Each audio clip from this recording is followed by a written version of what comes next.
Bienvenue sur jean-pierrevillette.com. Je vous propose un nouveau tutoriel sur Ciel Auto-entrepreneur sur la personnalisation de vos devis et de vos factures. Sur la version Ciel Auto-entrepreneur, il est très facile de pouvoir paramétrer vos devis et vos factures en fonction de votre société. Nous verrons comment insérer un logo, supprimer ou rajouter une colonne et rajouter du texte, comme éventuellement sur les factures, cette mention aujourd'hui qui est obligatoire pour l'indemnité forfaitaire de 40 €. Si effectivement cette mention n'est pas, je dirais, indiquée sur vos factures, eh bien vous ne pourrez pas facturer votre client de cette indemnité de 40 € dès que votre client est en retard. Pour personnaliser un devis, il suffit d'être dans la création d'un devis. Donc je vais créer un devis et dès que vous êtes en création, vous voyez, vous avez l'option personnalisation. Nous allons voir en cliquant sur le bouton personnalisation comment insérer un logo.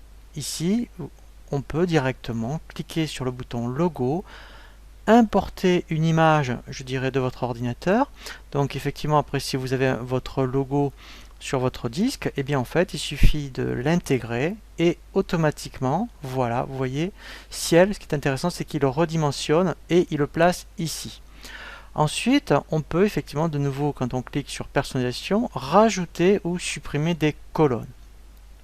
Si éventuellement vous aviez besoin de rajouter, admettons, une colonne ici pour le pourcentage de remise par exemple, eh bien en cliquant sur le bouton colonne, ici à droite, ce sont les colonnes qui sont affichées.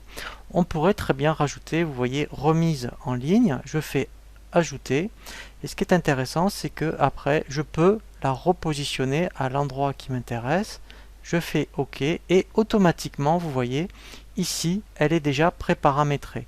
Donc après, effectivement, si j'intégrais un article, voilà, et bien si je mettais, mettons ici 10% de remise, automatiquement, voilà, vous voyez, elle est calculée.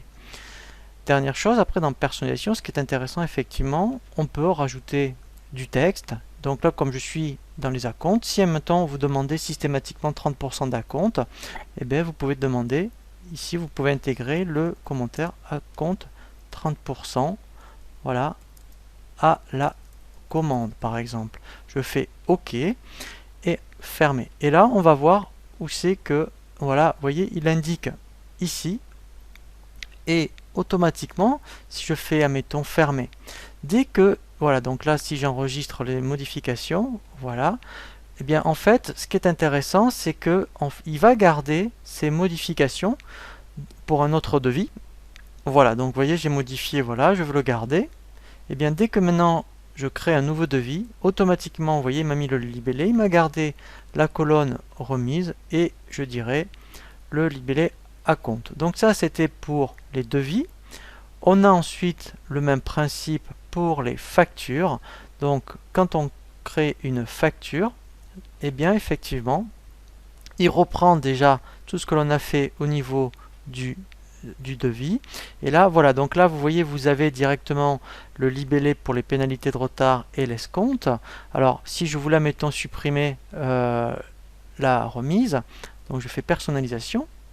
Ici, dans colonne, et bien là, tout simplement, je fais enlever. Voilà.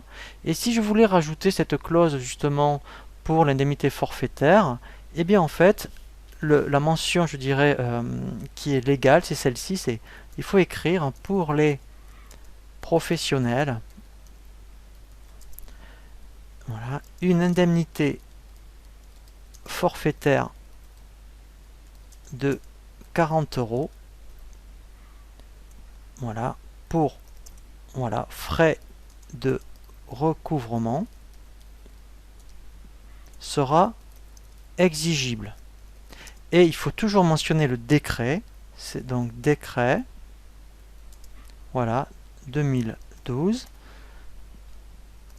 115 du 9 octobre 2012. Voilà, donc si cette mention figure sur vos factures, voilà, donc là on va bien vérifier.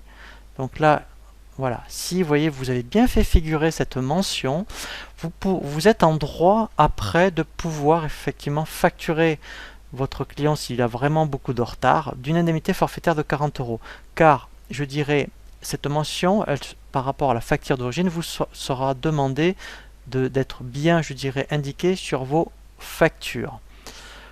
Voilà pour le tutoriel sur la personnalisation des devis et des factures. Je vous dis à très bientôt sur jeanpierrevillatte.com pour un nouveau tuto.